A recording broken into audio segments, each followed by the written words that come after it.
नमस्ते हजुरहरूलाई स्वागत छ कुकिङ इज थेरापी च्यानलमा। आउनुहोस् है, आज चाहिँ हामी किम्ची बनाऊँ। किम्ची बनाउनको लागि चाहिँ एकदमै सजिलो छ। यो चाहिँ मैले भेज किम्ची बनाएको छु। यसमा कुनै पनि फिस सस राखेको छैन र हाम्रो किचनमा सजिलै पाइने सामग्रीहरूबाट मैले चाहिँ यो मिठो किम्ची बनाएको छु। हजुरहरूले पनि आजसम्म बनाएर खानुभएको छैन भने बनाएर खाएर ट्राई गर्नुहोस् है त। अनि कस्तो भयो भनेर कमेन्ट गर्न चाहिँ नभुल्नुहोस्। कोरियन किम्ची बनाउनको लागि चाहिँ हामीलाई चाहिन्छ नापा क्याबेज। यदि हजुरसँग यो बन्दा छैन भने हजुरसँग जुन बन्दा छ त्यो पनि युज गर्न सक्नुहुन्छ। सकेसम्म यही बन्दा हजुरले खोज्नुभयो भने पाइहाल्छ। नेपालमै हुनुहुन्छ भने ठमेल फाटबटिनबाट लिनुहोला र बाहिर हुनुहुन्छ भने चाइनिज स्टोरमा पाउनुहुन्छ।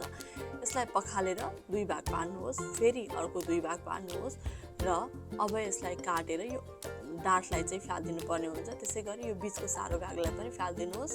अब यसलाई फेरि 2 टुक्रा पारेर काट्नुहोस् र अब हजुरले एउटै साइजको बनाउनको लागि ठिक्कको पारेर काट्नुभयो वा मैले देखाए जस्तै काट्नुभयो भने उस्तै साइजको हुन्छ।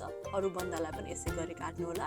अब हामीले यसमा 1 कप पानी र 6 चम्चा नुन राखेर मजाले मोल्दिन्छौँ र 1 घन्टासम्म भिज्नको लागि राखिदिन्छौँ।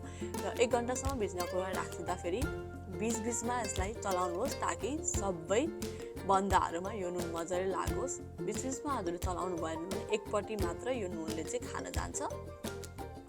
अब आउनुहोस् अरू सामग्रीहरू रेडी गरौँ। यसको लागि मैले लिएकी छु मुला।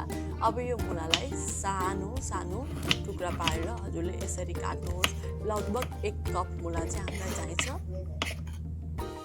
त्यसै गरी गाजर चाहिँ जति मुला लिनुभएको छ त्यसको 1/4 मुला लिनुहोस्। मैले यो सबै सामग्रीहरू कति क्वान्टिटीमा युज गरेकी छु भनेर मुनि डिस्क्रिप्सनमा राखिदिएकी छु, त्यहाँबाट हेर्नुहोस्। त्यसै गरी यो 3टा मैले हरियो प्याज लिएकी छु। हरियो प्याज वा हरियो लसुन जे हजुरसँग उपलब्ध छ त्यही लिनुभयो हुन्छ। त्यसै गरी एउटा मिडियम साइजको प्याजलाई लिएको छु। यसलाई चाहिँ जसरी काट्नुभयो पनि हुन्छ किनकि हामीले यसको पछि पेस्ट बनाउँछौँ। आउनुहोस् अब हामी किम्चीको लागि पेस्ट तयार गरौँ। यो चाहिँ सबैभन्दा इम्पोर्टेन्ट स्टेप हो। यदि यति बनाउनु भयो भने हजुरले मजाले किम्ची बनाउन सक्नुहुन्छ। यसको लागि हामीले लिएको छौँ 2 कप चामलको पिठो, 1.5 कप पानी र यसलाई मजाले चलाउँछौँ जबसम्म यसमा कुनै पनि दाना रहँदैन। अनि अब हामी यसलाई आगोमा राखेर मजाले पकाउँछौँ। यो चामलको पिठो चाहिँ पाक्दै गइसकेपछि एकदम ढिलो जस्तो बन्छ। हेर्नुहोस् त, यतिको भइसकेपछि अब हामीले यसमा 1 चम्चा चिनी राखिदिन्छौँ। चिनी राखेपछि यो चिनी पग्लेपछि त हल्का पानी जस्तो बन्छ नि त। अनि त्यही भएर जबसम्म यो चिनी पनि मजाले पाक्दैन तबसम्म यसलाई पकाउनुलाई लगभग चिनी राखेको 1 मिनटपछि यो रेडी हुन्छ। र अब हामी यसलाई चाहिँ सिलाउनको लागि छोडिदिन्छौँ। अब लसुन, अदुवा, अघि काटेको प्याज, अघि हामीले बनाएको चामलको ढिँडो वा राइस पोरिज,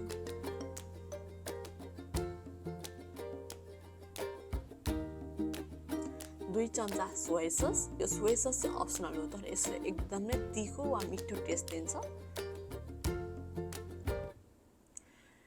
1 कप पानी वा भेजिटेबल स्टक पनि हजुरले युज गर्न सक्नुहुन्छ। 2 चम्चा नुन र 1 चम्चा चिनी राखेर मजाले ब्लेन्ड गर्नुहोस्। र यो ब्लेन्ड भइसकेपछि यसलाई एउटा ठुलो आरीमा लिनुहोस्। अब हामी खोर्सानी रेडी गर्छौँ। हजुरसँग कश्मिरी खोर्सानी छ भने त्यसलाई लिनु होला, त्यसले एकदमै राम्रो कलर दिन्छ। मैले चाहिँ अकबरे खोर्सानी र कश्मिरी खोर्सानी दुवैलाई चाहिँ पिसेर लिएकी छु। हेर्नुहोस् त, यसको अलरेडी मिठो कलर, राम्रो कलर आइसक्यो। अब हामीले अघि यो राखेको बन्दा रेडी भइसक्यो। अब हामी यसलाई खलखल्ती मजाले पकाउँछौँ। यसलाई चाहिँ एकदमै ठुलो भाँडामा राखेर मजाले पखाल्नु होला र यसलाई चाहिँ मजाले स्ट्रेन गर्नु होला। हजुरले स्ट्रेनरमा राखेर स्ट्रेन गर्न पनि सक्नुहुन्छ। 4 चोटि 5 चोटि जतिचोटि सक्नुहुन्छ सकेसम्म 4 चोटि चाहिँ कमसे कम पनि पखाल्नु होला। त्यसो गर्नुभयो भने चाहिँ यो नुनहरू मजाले जान्छ। नत्र भने यो नुन लागिरहेको हुन्छ बन्दामा र किम्ची पनि बन्छ तर एकदमै चर्को बन्न जान्छ, त्यो चाहिँ मिठो हुँदैन। त्यही भएर यो स्टेपलाई पनि मजाले ध्यान दिएर गर्नु होला र यो पानीहरूलाई चाहिँ मजाले ड्रेन गर्नु होला। अब हामीले यो किम्ची लगभग रेडी भइसकेको छ, फाइनल स्टेपमा छ। अब हामीले यो सबै सामग्रीहरूलाई राखेर मजाले मिक्स गर्ने मात्रै हो। देख्नुभयो त किम्ची बनाउन चाहिँ एकदमै सजिलो छ। जम्मा यो एउटा पेस्ट रेडी गर्ने हो अनि यिनीहरू सबै सामग्रीलाई काट्ने हो र मिक्स गरेर हाल्ने हो।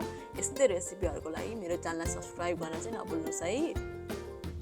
अब आउनुहोस् यसलाई मजाले मिक्स गरौँ अनि हजुरले किम्ची राख्ने वा जुनै पनि अचार राख्ने बट्टा चाहिँ मजाले तातो पानीमा धोएर त्यसलाई घाममा मजाले राख्नुहोस्।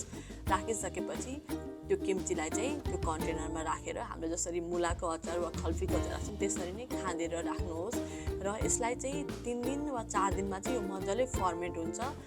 फर्मेन्ट भइसकेपछि अब यो अमिलो भइसक्छ नि, त्यसपछि हामी अचार त नर्मली बाहिर राख्छौँ तर यो किम्चीलाई चाहिँ फ्रिजमै राखेर हजुर स्टोर गर्नुपर्ने हुन्छ। त्यसो गर्नुभयो भने चाहिँ यो 6 महिना 7 महिना मजाले रहन्छ वा त्योभन्दा बढी पनि रहन्छ होला। तर मेरो घरमा चाहिँ 1 महिनाभन्दा बढी किम्ची रहने चान्स नै छैन। यस्तै छिट्टो मिठो रेसिपीहरूको लागि मेरो च्यानललाई सब्सक्राइब गर्न नभुल्नुहोस्। धन्यवाद।